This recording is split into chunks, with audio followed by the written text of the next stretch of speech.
munaasabad lagu daafurayay dhismayaal cusub oo loo sameeyay dugsiga hoose dhexe Tayo ee degmada Yube ee gobolka Sanaag ayaa maanta lagu qabtay barxadda dugsigaas ee magaalada Yube.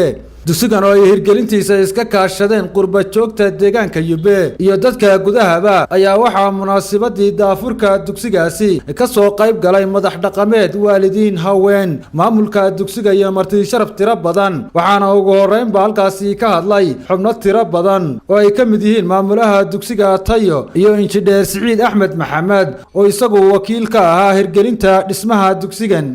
ilaah baa mahad leh. marka labaadna waxaan mahadinayaa bulshada halka isugu timi oo ay u mudan yihiin macallimiintii dugsiga soo waday oo ay ku xigaan qurba joogta iyo qolqol joogta ilaa iyo 2010 bishii tobnaad 10keedii nala soo waday. waxaan kaloo u maqnaqayaa waalidiinta aanu caruurta u haynay oo si adag noo garab taagneyd. waxaan si khaas ah ugu sii mahadnaqayaa guddida iskuulka ee nala waday oo markasta oo caqabadii nagu timaada gacan nagu siinaysay. intaas oo dhan waa u mahadnaqayaa. waxaan u mahadnaqayaa dadweynaha reer Yube oo dhan dhammaantii sidan sharafta leh nagala soo qayb galay xafladda tan. waxaan u mahadnaqayaa saxaafadan nala joogta oo noo soo saciiday oo 100 kiiloomitir saaka nooga soo kalahday. waxaan u mahadnaqayaa bulshaweynta islaamka oo dhan oo meelay joogtaba cidii gacanna si waan u mahadnaqayaa.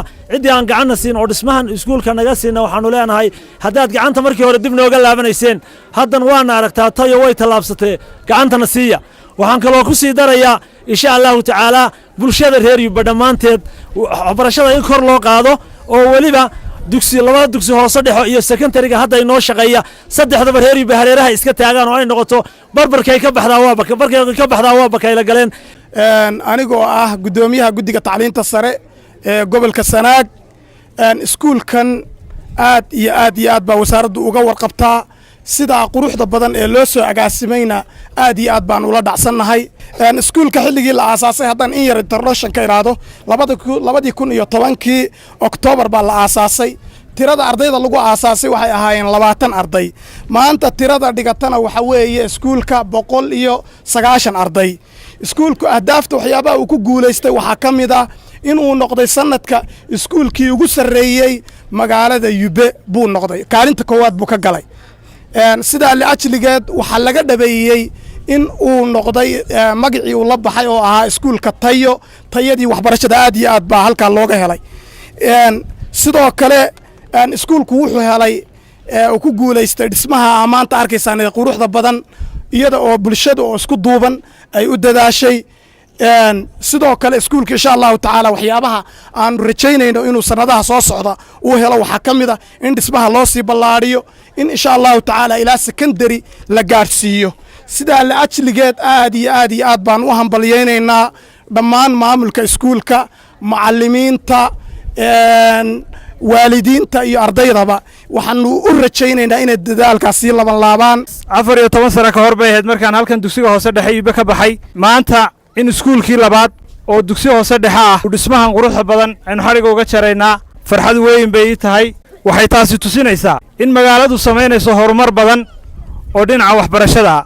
taasi waxay tusinaysaa inay sameynayso magaaladu horumar dhinaca dhismaha. waxay sameynaysaa waxa muuqanaysa inay sameynayso horumar dhinaca ganacsiga. magaalooyin badan oo ka dhismo horeeyay ayay maanta xaqiiqiyan Yube ka horeysa. taas waxaan oran karnaa waxay ku timi dadaalka dadka magaaladan u dhashay ay runtii geliyaan. marka waxaan idinkula dardaarmayaa reer Yube ehlu sharafka iyo khiyaarta halkan maanta joogow inay idinku baraarugsanataan waxbarashadu faa'iidada ay leedahay.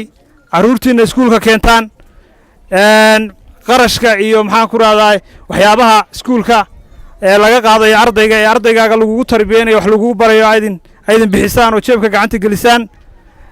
iskuulka waxaan rajaynayaa mar labaadkan soo noqono isagoo intan ka sii ballaartay insha Allah tacaala inaynu maxaan ku raadaa aragno. waxa mahadsan runtii iyaguna qurba joogta u dhalatay magaalada tan oo iyaguna kaalin lixaad leh ka qaatay sidii ay maxaan ku waxbarashadu ay hore ugu socon lahayd. dugsigu wuxuu ka kooban yahay 4 class, xafiis, store, waana qalabaysan yahay. insha Allah Abdullaahi Kariim maanta xafladan waxa weeye waa daafur iyo in dadweynaha lagu wareejiyo dugsigii loo dhameystiray.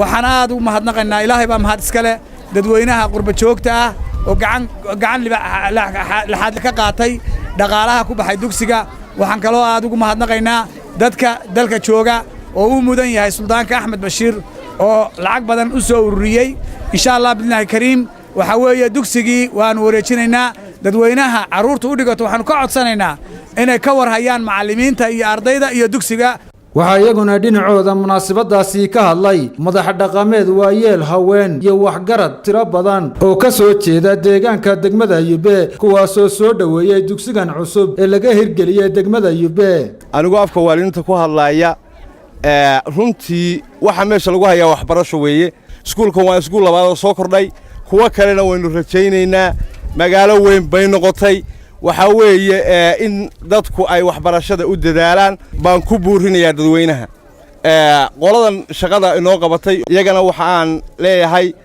waa intaasoo aad ugala sii dhowaataan haddii aanu nahay waalidiinta reer Yube iskuulka quruxda badan oo muddada dheer soo jiray oo maantana sii labalaabmay aad iyo aad baan u gudoominay waana soo dhaweynaynaa waxaan leeyahay hadday tahay dadkii ka qayb qaatay qurbe hadday joogaan dalka hadday joogaan meel kasta ay joogaan waxaad in leedahay ilaahay ha idinka abaalmariyo ilaah baa mahad iskale qurbe joogta dadkii ka soo qayb qaatay iskuulka Tayo dhismihiisa aynu saaka joogno oo xariga laga jaraayo dadkii ka soo qayb qaatay ee dareeyay iyagana waa salaamaya waxaan leenahay ilaahay wax wanaagsan ha idinku bedelo maanta iyadoo la furay iskuulkii Tayo oo uu ka kooban yahay 4 galaas iyo stoorkii ilaahay baa mahadda iskale iskuulku ma socdeen haddaanu lahayn macallimiin fiican oo ma gaareen tayada maanta la gaarsiiyay hor iyo horaan macallimiintii inta gaarsiiyay carruurta 20 ka qaaday 200 ku gaarsiiyay